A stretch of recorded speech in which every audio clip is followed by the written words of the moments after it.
sharp tongue this morning, aren't we? I've had 3 cups of coffee. I'm taking a round robin.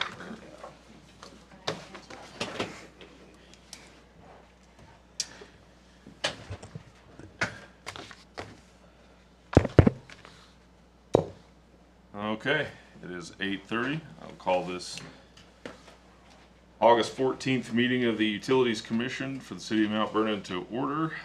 The clerk can call the roll. Mr. Sayers? Here. Mr. Platt? Here. Mr. Reinhardt? Here. Ms. Busenberg? Mr. Gant? Well, Ms. Here. Give her a moment.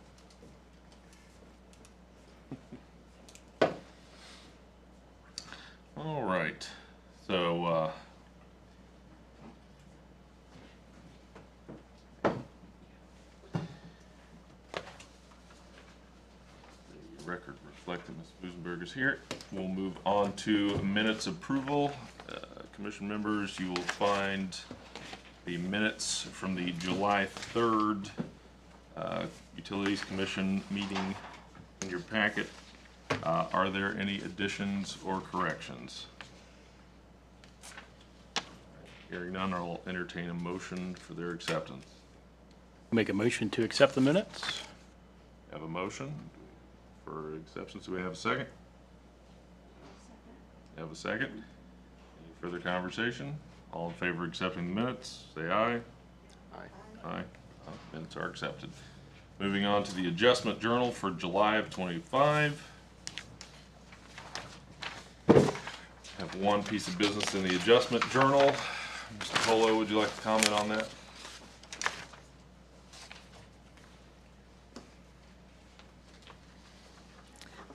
Mr. Payne called in. There was a leak at the meter, and we credited his account because it was on the city side of the meter and our responsibility. So we refunded the leakage. Members of the commission, do you have any questions regarding that? Nope. Okay. I do have a question. If it was on the city side of the meter, how do we know how much water was lost? What we did was we put it back to a minimum bill. We looked at his typical usage, which was a minimum bill, and we credited it back to that. One of the meter guys had video of the water spewing out of the meter. So, you know, we had that for reference. It was on his side. Oh, it was on the service side of the meter. of the where the gasket. Gotcha. Okay. Yep. Thank you. Thank you. Okay. We have a motion to accept the adjustment journal as presented. I'll make a motion to accept the adjustment journal as presented. Second, do we have any further conversation on the comment on that? Hearing none, clerk can call the roll. Mr. Sayers? Yes. Mr. Platt? Yes. Mr. Reinhardt? Yes. Ms. Busenberg? All right. Motion carries. Moving on to new business, we have Pam Reich at 907 West High Street. I personally talked to Miss Reich and said that if she so choose, she did not have to attend in person, but she submitted a handwritten statement, and then I had, and she is aware of this, I had my administrative assistant type out what she wrote. That way there wouldn't be any confusions on handwriting or anything like that. Or if I had printed out the handwritten response, it's a little blurry. If any commission member would want that handwritten response to kind of, I would encourage you to look at it electronically. That way you could compare everything. If you would just want to compare what's here versus what Mrs. Reich provided. That way there are 2 accounts. So what you will see in your packet is the Utility Commission, the response, customer request for commission review submitted by Mr. Polo. And then you will see a response from Ms. Reich.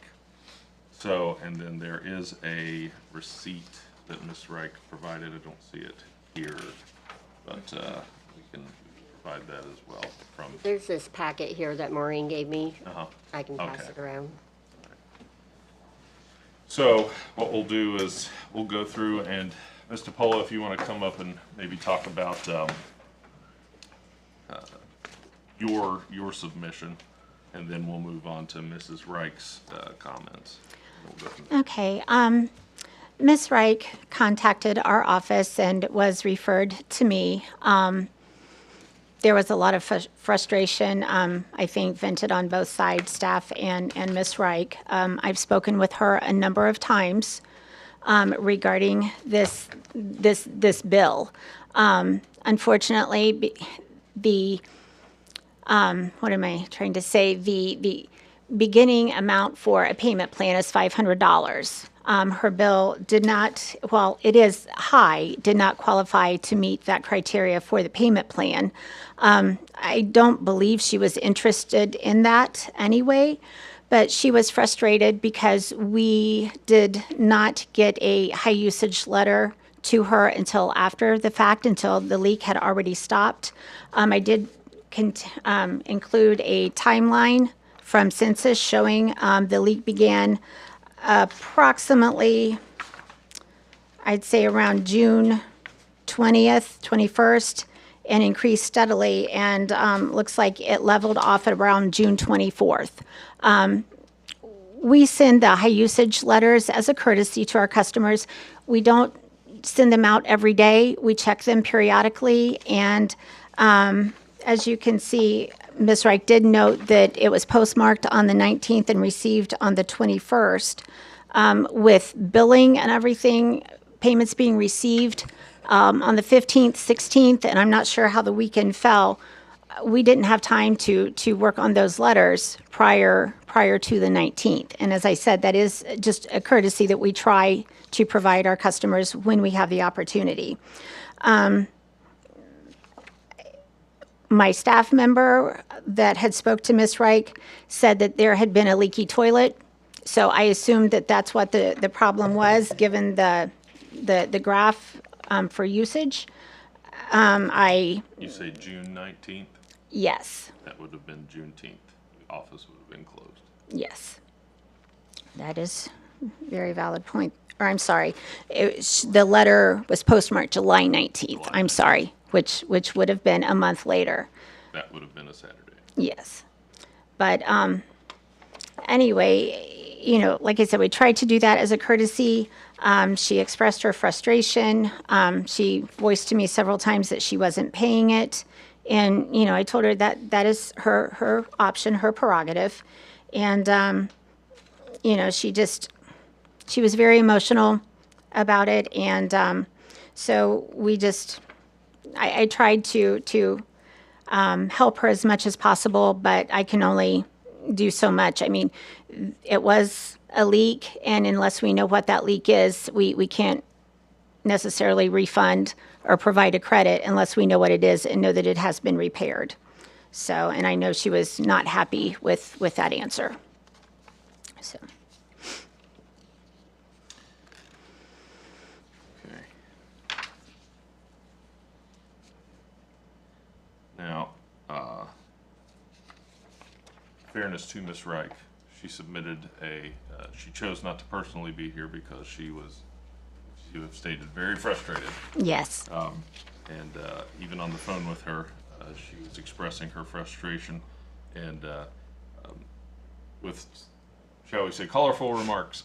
And I agreed with her that maybe her presence would be better represented in written form as opposed to being here in person. So she provided a written statement, and she said that she received a high usage letter on July 21st. It was postmarked July 19th, which of course is Saturday. The 21st being that Monday. She called in to speak with this water billing office and explained to them this house has been vacant since May 26th, 2025. Does she have a vacation? No, the house is not on vacation. Okay. And that only, that only had realtors and contractors in a few times, and that in the past more than 2 years there was a leaky toilet, but that was repaired, and also a new toilet was in place. In addition to cast iron plumbing was replaced. The staff was saying, well, maybe it's leaking again, but even then, no bills of this amount had occurred. I then also asked if a water employee could come out and assess it because there was nothing leaking, but not water running, no outside hoses hooked up, etc. This call was getting nowhere. She did not say anyone could come out. Asked to be transferred to a supervisor, to which this Robin was put on. We spoke about it, and then I asked here why I was not made aware during this high usage time frame, so I would have known the house is vacant. She said it's not their job to babysit the customers, and that if this goes down the drain, that you're paying for it. This went on to offer payment plans. Again, Mr. Reuter replaced the toilet and did complete extensive plumbing repairs, just replaced old plumbing, and I can provide proof as it was not recent, and we have no plumbing issue at the house on 907 West High. That's the house in question, yeah. However, there are many complaints about thing goes on to talk about the water quality. After this negative experience with those women at the water office, I did call the mayor, a man named Todd, and asked to meet with the mayor. He was abrupt and said in a few days he would call me, and never did. Some kind of mistake or something has occurred, because there was no way this is valid, and the city should have something in place that alerts property owners that's occurred that we do. And a modern approach, not sending out a letter, and the fact a month after. And again, I'm going to actually pause right there.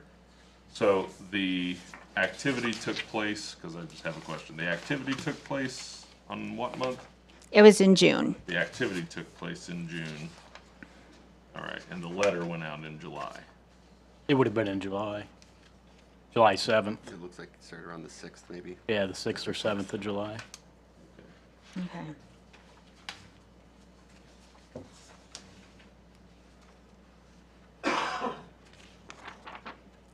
Yeah, I see on the timeline here, it looks like it ran like the end of June, around the 20th, 21st, 22nd, and then ended in the beginning of July timeframe. You're on the, Right. well, I'm on Mr. Williams. You gotta flip it on the car. You are. If you look at the census graph usage timeline, It's the back one. Okay. We're all on the wrong one. Okay. I see. All right. There we go. That makes sense why that wasn't adding up. All right.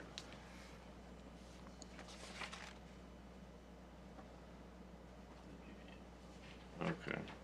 What's the cause of the high usage of instruments? I think we've identified it's this toilet. It's just, I'm kind of confused as to why. So this spikes in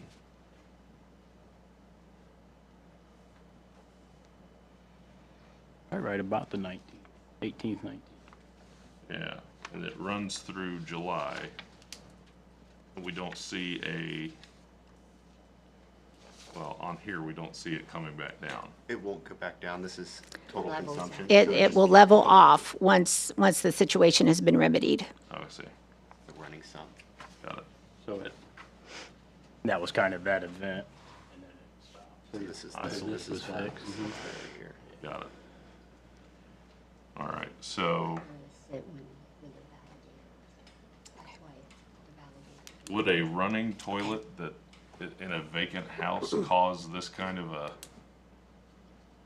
this kind of a spike? Yes, Okay. yes, I've had it happen personally, not Okay. to maybe this degree, but I have had it happen, and it's amazing what just a few hours running will do to your bill. So it's not unreasonable to assume that it was one running toilet? It would make sense, that's what we suggested, but she didn't feel that that could be possible. So other than that, I'm kind of at a loss what it could have been What caused else by. it could be, yeah. And the reason that she feels that way is because that they've had, and she says here, in dates worked on September 1st, 2022 and September 24th, 2022. Mr. Reuter worked on the toilet and that plumbing. She feels that, and that's been a few years now, but she feels that probably should have fixed that issue. That necessarily is what that means, but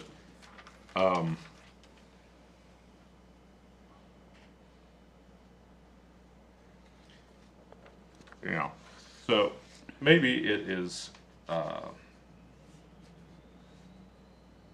warranted for Mr. Reinhardt to explain why, after water goes down a toilet, it is still incumbent upon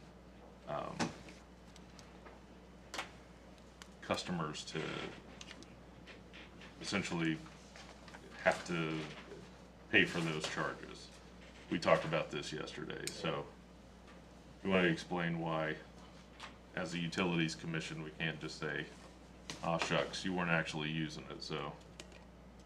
It kind of elaborate on what Tanner's saying there is, we have the cost to treat this water. It's, regardless of how it is used, we still have to treat it, and it arrives at your house. Say if you use it for shower or whatever, it all goes to the same place. So a lot of people think this is clean water. It doesn't take any more treatment than anything else that's clean. There isn't much treatment that needs to be done. But in reality, everything goes into the sewer pipe. It's all combined. Everything that comes into the wastewater plant, on average, is 1% solids. So it doesn't matter if it's clean water, dirty water, whatever it is, when it arrives at the plant, it's all the same. It all has to be treated the same. The cost is the same to treat everything, regardless. So whether you're flushing a toilet or you're, you just let your kitchen sink run, it's still the same slurry, if you will, to use a more politically correct term, that's arriving at the wastewater treatment plant. And that's what we're treating. And you're providing, we're looking at a capacity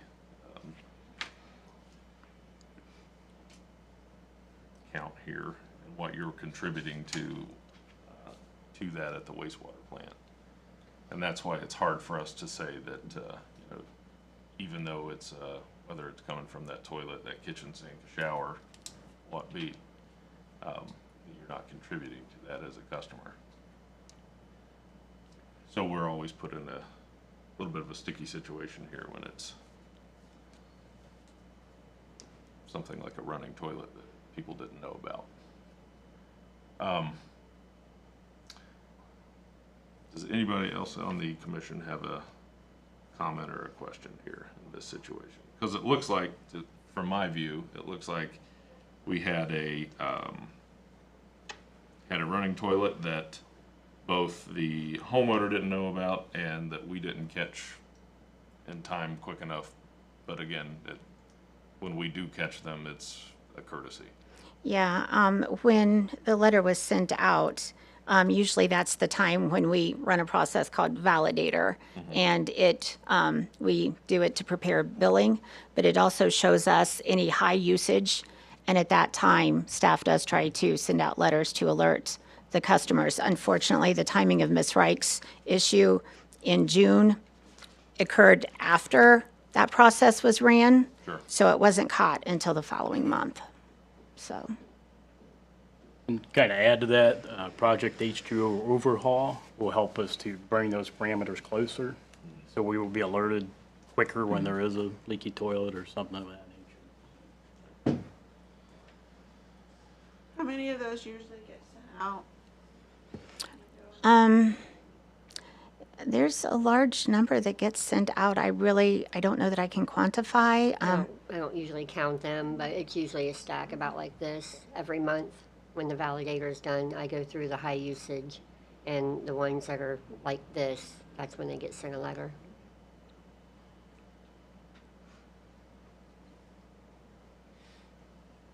Okay, well, I will. Don't know what to do. Because we've already,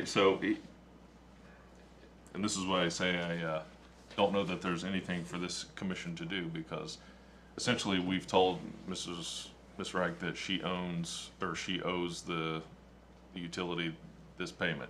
She is adamant that she's not paying it. We've offered her the payment plan, which is a new thing that we have, for certain levels of bills that administratively the utility billing office can assist folks if they're in situations like these where they find themselves owing larger bills. They don't have to pay all at once. They can pay it back in payment plans. She's not interested in that. I'm afraid not. Yeah. I mean, I do feel for her situation. She became frustrated. I became a little frustrated with her throughout the conversations. We had many conversations over this, and I feel for her and I understand, but she wasn't interested in a payment plan or discussing anything of the nature. Right. So,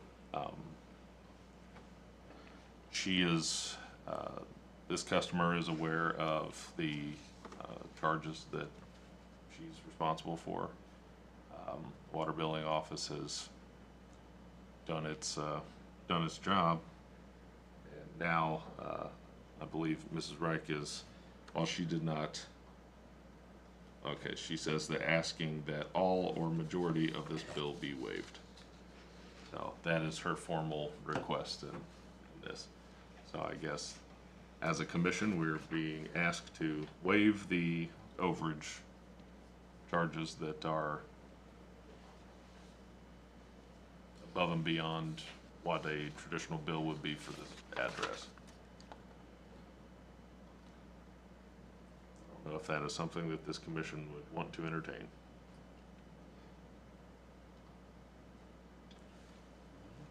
It's a very loud silence. As a matter of protocol, the chair does not make motions, so. Without a motion, Yep. the matter moves. So there you go. Thank you, Mr. Polo. We will move on to, Ms. Reich, if you're watching, you may call my office or email or do what you'd like. All right, moving on to, let me get back to my agenda here. All right. Ed/Grover Williams, 18 Delano Street. Thank you, commissioners, for having me here today. I appreciate that. So, in lieu of the last discussion, I want you to know I'm not frustrated. Okay. It's my fault. The high usage, leaky toilet. How ironic. There's an echo in here. Yeah, I'm not frustrated. I'm frustrated with myself because Sure. it was my fault. But we've corrected the problem. Mm-hmm. Okay. I would like to say I was impressed with the notice that I got. By the way, you got something going on here, right? Usage started at July 5th. I believe that was a Saturday. Mailed out July the 8th. It was like, wow, thank you. I found it before I got the letter because I live in Ashland and my dad's not, he was in a nursing home. Actually, he had just passed away. But anyway, so things have been taken care of. Today I'm here to pay the bill, regardless of the amount. And I understand we got to treat the water whether it's clean or dirty. I understand that. So that's all I have this morning. All right.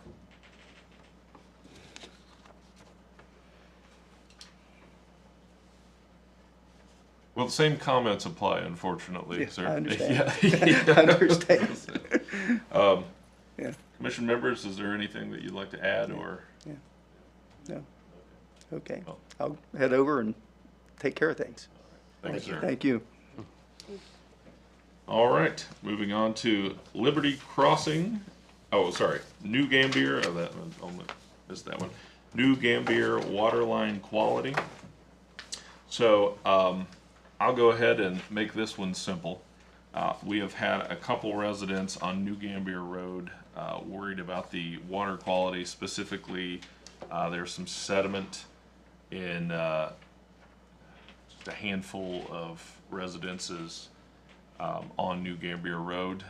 We've had our distribution and collections team, our engineering team.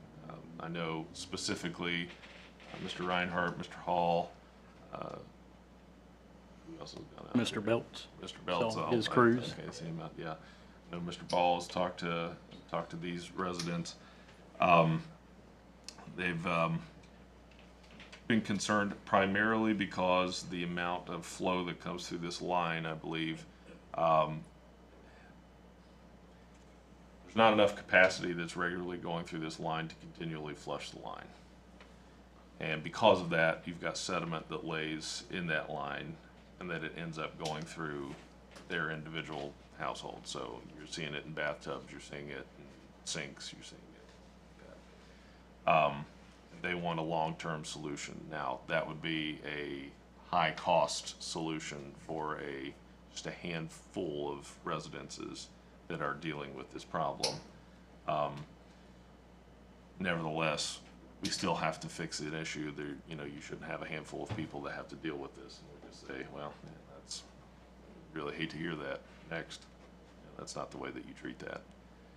So what we've done is we've talked internally about, some intermediate repairs and measures that we can do in the short term while we look at a long-term solution that is part of a greater both transportation and infrastructure plan that we can include New Gambier, that line that runs up through there, which is a 6-inch line. If there is a need to make that a larger line or connect it to a larger service line, as we look at, again, transportation options or development options.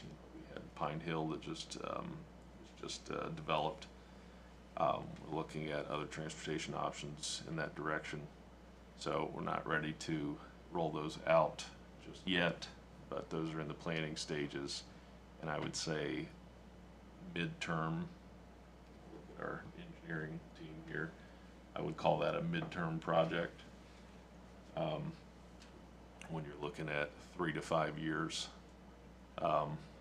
So for those folks that are maybe watching or paying attention to this meeting, you would look at a long-term solution for this particular instance to be resolved with that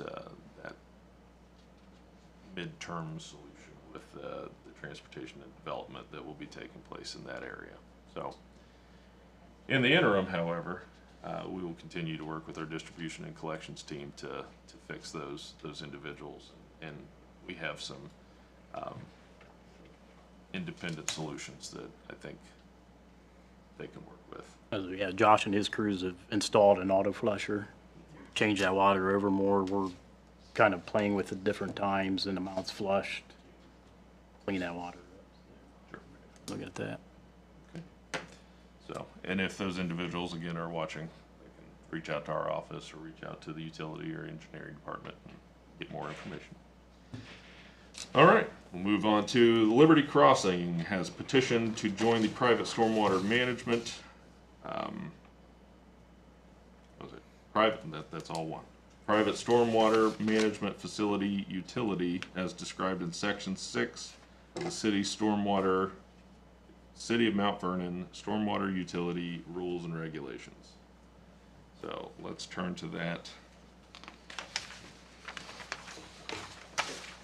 All right, I do have a question. I'm going to look at Rob and Quentin on this one. All right, so I have been in just enough meetings to know where this is going, but I am a little confused about the format here. So similarly to what the city does with, what's that, the Gilchrist Estates, we have essentially a private stormwater management agreement. Yes. with These developments. This is in essence to avoid another Cattleman's Dam situation. Yeah. What we're seeing here is the residents Well- that currently do not reside Well, the property, as their, the yeah, they are property property owners. owners, yeah. The same way that it happened up on with Gilchrist Estates. Okay. That the developer signed up everybody Right. before any of the lots were even sold. Yeah. You can't possibly reside at a place where there is no existing infrastructure. So I imagine that is what we're seeing here. My question is, so Liberty Crossing, MDG LLC, MTV 322 LLC, those are two separate parcels there. These are all the property owners that we Yes. have. Mm-hmm. The only other thing that I caught my eye is that this is a letter to the city engineer on city letterhead. Was this an email? I don't know how it got here. Yeah. You know, the statute, the ordinance, the city stormwater ordinance provides the form for which they have to petition Sure. to get in. So, In form, all of this seems logical and makes sense. How it's presented, scratch my head a little bit. yeah, I don't know how it showed up, whether it was just printed off this way or what. What is the timeline and what's being requested? Quentin, do you know?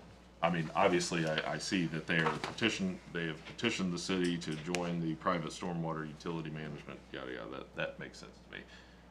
Does the Utilities Commission have the authority to allow them to do that? Is this a request to council? Well- What's, The stormwater, the city stormwater ordinance, which is in chapter 921, which I'm going to pull up right now, lays out the timing, but if I remember correctly, when we wrote it, Ryan and I did the bulk of the drafting on it. The Utilities Commission, because this is a utility, Utilities Commission is the group that determined whether whether this is the appropriate to join. So yes, it is a Utilities Commission question. Okay. It has been delegated by the council in through chapter 9. It's 920, not 921. Excuse me. So. so if we're the decision-making body here,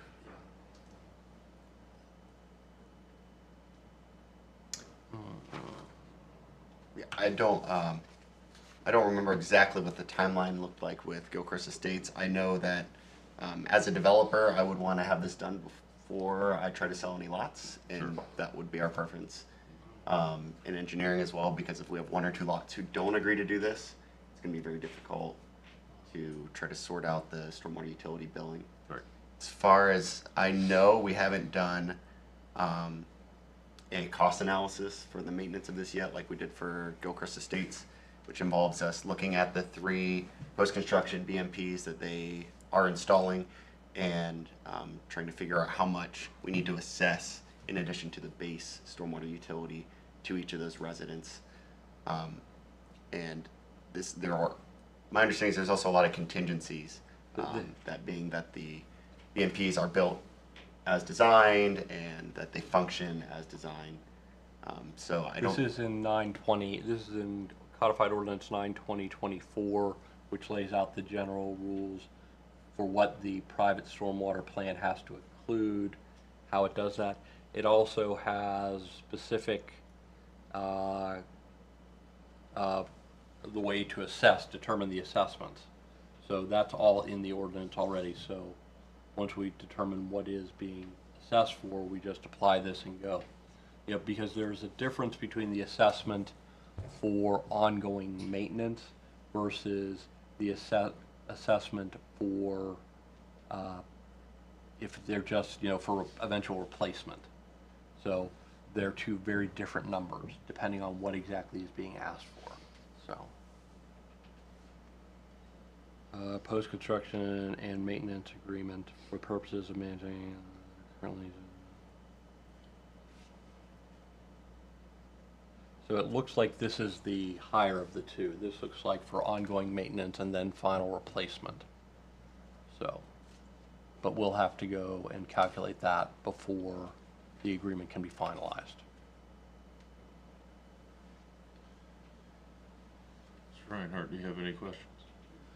This is again very similar to, this is the city's new strategy for managing stormwaters in these developments. Because all of these large-scale developments have to, under both state and federal EPA rules, which go back to the 1970s, have to have private stormwater structures to process the stormwater on that development area. And previously, the city, while requiring them to be built and requiring whoever built it to say that they were going to maintain it, there was no good way of making sure that they were doing it, thus the cattle company dam litigation and other problems that we've had. So, good. Okay, at this time, we really don't have enough information per se. I would disagree. Yeah, so we have already successfully managed one of these at Gilchrist Estates. I think the biggest issue here is that really it's just in form. I would rather this have come from a letterhead on Highland Realty, frankly. But at the same time, it's not.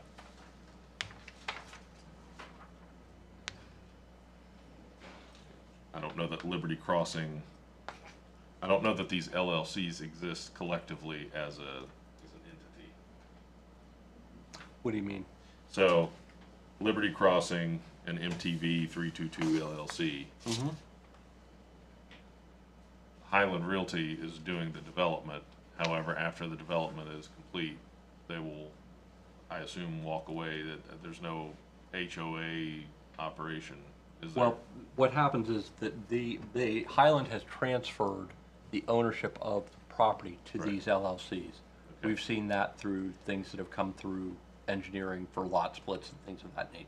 And are these LLCs actually doing any business other than the individuals doing business through the LLCs for liability purposes?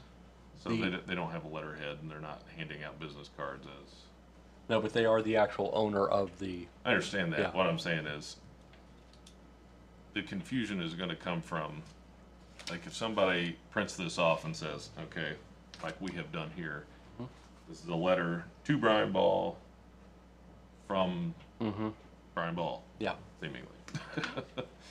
Well, When On I behalf was of- reviewing the documents before the meeting, I thought that if the city wrote it, I was Right. also, Well, I was confused as to the presentation of it. I understand that, but the reason that the LLCs are the ones doing it is because this puts the agreement in their chain of title. And these Well, people, and I'm sure. We're gathering that.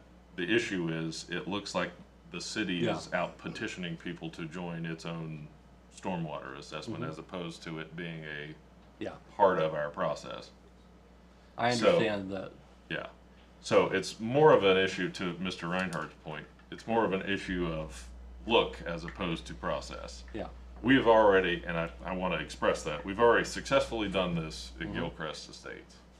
I don't see an issue with us moving forward with Liberty Crossing. Mr. Platt's point, you want to do this now as opposed to, well, Yeah. there are going to be 500 units out there, including the multifamily. You don't want to go door to door and be like, "Hi, it's about ready to rain. Would you like to join the stormwater club?" Yeah. Like, so you don't want to be trying to do that. This is the best way to do this. This is the city's preferred way to do this. And as other developments spring up, you know, this will be the way that we do this. I think that we just need to clean up the way that this handle this. Does that answer that? Yeah. All right. Quentin, do you have any, Mr. Platt, sorry, do you have anything else to add? No further comments. I would just say the sooner that the engineering department, I guess, is authorized to start working on the assessments, the better, because these are all completely unique projects, and we can't just take what we did at Gilchrist Estates and It's not a put a carbon different name on it. They have to be assessed completely differently, totally different situations. topography And changes. we want to make sure we don't want to overbill the customers, but we want to make sure that we do collect enough to actually pay for that maintenance that needs to be done and eventual replacement. Ms. Busenberg, you have anything?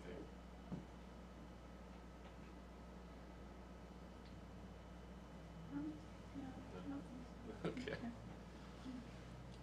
Counselor?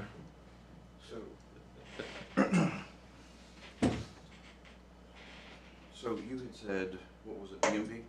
Yeah, best management practice. Okay. So it's like a pond or some sort of structure that retains or detains the stormwater to meet the post-construction runoff limits. So, and then that's basically the money that we're collecting goes to, or now are we maintaining that or is someone else? Correct, we are. We are, okay, so the city's taking that up so that we don't end up with a cow in this damn situation. Correct. And we assessed that, so we did the, we are financially assessing that, and we did the assessments too on Upper Gilchrist, in that Gilchrist Estates. So you can see in the, is that 701, or not 701, 710, in that budget, you can see an assessment line specifically for that we budget every year, and that's maintained through that. So in our budget process, which as we move into a budget season, I imagine that we would create that now. Correct. Yeah. So another reason to do this sooner rather than later. We would create another line that way that, you know, the auditor would know where these, when we collect these fees, where that would go. Okay. And you would see that, the public would be able to see that. Is there, as we have. And those don't commingle anywhere. That's what I was just gonna ask, because that's not just going into a. That's not a general That's fund. one That's, specifically to yeah. the maintenance for. Okay. That's correct. Yeah. Okay. The plan is also to evaluate these on a regular cycle. I think we're looking at a 5-year cycle initially, and or maybe even a 5 and then 10-year cycle to see is the amount we're collecting correct. Are we going to have enough to do a big maintenance, or are we collecting too much? You know, do we actually have more than we need to do this? So it might take a while to really know that, because a lot of these bigger maintenance activities can be pretty few and far between as far as, you know, doing a complete overhaul of the basin. That probably wouldn't happen, might not happen in my career, hopefully. So trying to make sure we're keeping up with that is pretty important. And the evaluation, like that's, things get more expensive as time goes on, so is that for what it is that we're collecting for it? Yes, so we did a 50-year present cost analysis, extrapolating those costs over time with typical CPI inflation.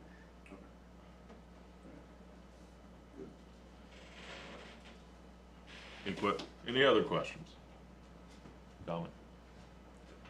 So again, I think the only confusion here is the presentation. We'll just know to not do that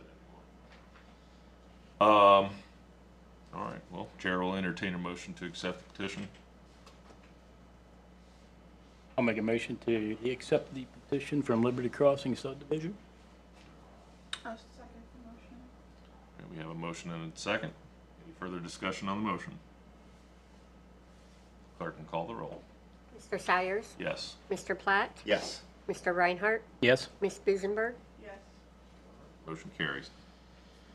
All right, moving on to request for recommendation to City Council to apply for the Crystal Avenue water line in Clinton Township, requesting OPWC and CDBG funds. All right, so here's another alphabet soup that'll make your eyes cross. I know Mr. Ball has talked to the township trustees, and correct me if I stray here at any point in time. Township trustees in Clinton Township to expand water line services, which they already have wastewater, wanting to expand water line services specifically to the Crystal Avenue area, maybe Kentucky. Is it just Crystal Avenue? This project would just be Crystal Avenue. Just be Crystal, okay. So expand a water line accessibility to Crystal Avenue over in Clinton Township. This would be a CDBG funding, so that's Community Development Block Grant. You have to have a certain level of income qualification from the federal government. Those guidelines are federally guided. And we use census tracts for that, which is why, like, when you look over on the west end, only certain areas of the west end qualified, right? We were looking at that project over on Riverside Park, and only one side of High Street qualified, and they were like, well, why not Arch? Census tract, split two census tracts. So this area qualifies in census, or in Clinton Township. We would request that OPWC. So we are going to be talking to the county commissioners to see if they would make this one of their OPWC projects, and the city would be an administrator of this OPWC project. And then the CDBG project, probably working with our good friends over at the CDC of Ohio, they would manage that CDBG project. So this is a really good opportunity to leverage all of these grants that we would locally qualify for, and make sure that that money gets spread around locally without us trying to stumble over each other for it, which is why we would have the county ask for that OPWC money. We would just work as the administrator for it. So, you know, it's kind of a win-win situation where, you know, the city gets customers from the utility, and then the folks over in Clinton Township who, you know, are on wells, but they have E. coli hits, and they've had consistent issues with that. If they want to tap in, they can. What I know the situation, our buy-in to this would be what I think is 5%, something like that. Yeah, minimal. And if you don't qualify, if you're one of a handful of homes that may not qualify for the income-driven opportunity here with CDBG, basically we would still, the utility commission, which we'll get to that, you know, when that time comes, the utility commission would have the opportunity to waive like a 50% you know, tap fee or something like that, which I think we would entertain that at that time. It's as cheap as it would ever be to get on the system. So right here, this would be a request to recommend this project to City Council. I know Mr. Vernon and his infinite free time and Mr. Ball would crack a smile, Rob. Things ain't so bad. They'll work this legislation up and present it to council, and it'll go through the readings and everything, and everybody will have time to talk to the commissioners, and we'll have time to bring the trustees in and talk about the benefits of the project. But If the Utilities Commission approves the recommendation, it will be on the agenda for the next council meeting. so, well, first we'll entertain a motion to recommend this project to council, and then we can discuss once it's on the table. I'll make a motion to recommend the Crystal Avenue water line project to City Council. Second the motion. We have a motion and a second. Is there any further discussion? Questions, comments? Mr. Councilman, do you have any? So I believe we've done other projects. Oh, yeah. Of a similar nature. I mean, it's not the first time that I've run into this. The Buckeye Edition Buckeye. project was very similar to this. Yeah, Right, okay, this and is- that was the one that came to mind. Which has been a success, and I think, replicating the success of the Buckeye Edition. However, I think, and we've talked about this, there are some lessons that we learned from the Buckeye Edition, which is, really what we need to do is get the educational piece out earlier, and make sure people know that, to sign up more quickly and to gather maybe tax information earlier, because there is some qualification side of things. So like if you're a retiree, I think that was a big one, right? And you haven't Correct. filed taxes for a few years, you would have to be able to prove your eligibility. So like we want to be able to get that information out to people soon, so they're not, we're not beating on their door with a door hanger, be like, quick, you got 3 minutes. Got backhoe You know, out front. yeah, No, and that makes sense. yeah. Dig through that bureau, Bernice. We need it. So, but there were some lessons that we learned from the Buckeye Edition. A successful project, nonetheless. But that we can make this, the efficacy of this go up. So, but that's a good example of the Buckeye Edition. Basically, doing this at Crystal Avenue. So, anything else? Nope. All right, well, hearing none, clerk can call the roll. Mr. Sires, Yes. Mr. Platt, Yes. Mr. Reinhardt, Yes? Ms. Busenberg. Yes. All right, motion carries. All right, so we will now move on to old business, and I will go ahead and postpone this second reading of the backflow and fog legislation to the September meeting, where we will also see a first reading of our septage and bulk water hauling updates. I will tell you that I've been working with Mr. Platt in regards to the fog and other things. And instead of a piece of new legislation, there will be legislation to amend the current parts of that have those, moving the permitting to the city inspector and cleaning up some other things like there. I think that will work better than sort of trying to drag those out of where they currently are. Okay. As long as the spirit of the backflow and fog legislation Yeah. is, yeah. We're not trying to reinvent the wheel here, but we are trying to update and make sure that everything is, yeah. Okay. So again, we'll do second reading of backflow and fog legislations, whatever we need to do to get that modernized and put where it needs to be. And then at that meeting also, we'll look at the new, I know that our city inspector, Scott Zimmerman, and Mr. Reinhardt have been discussing, and maybe with Mr. Hall and Mr. Brown, have been talking about updating some of the same rules and specs on bulk water hauling and septage charges as well. So there's that. So we move on to other. Is there anything that needs to come before the Utilities Commission today? Any open floor?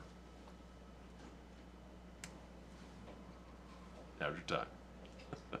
You know Nothing? me? Yeah. If I wanted to speak, you'd know it. Okay. All right. Well, hearing none, I will call for adjournment. So moved? All right. Second? I'll second. All right. All in favor of adjournment, say aye. Aye. Aye. We are adjourned. Yeah, I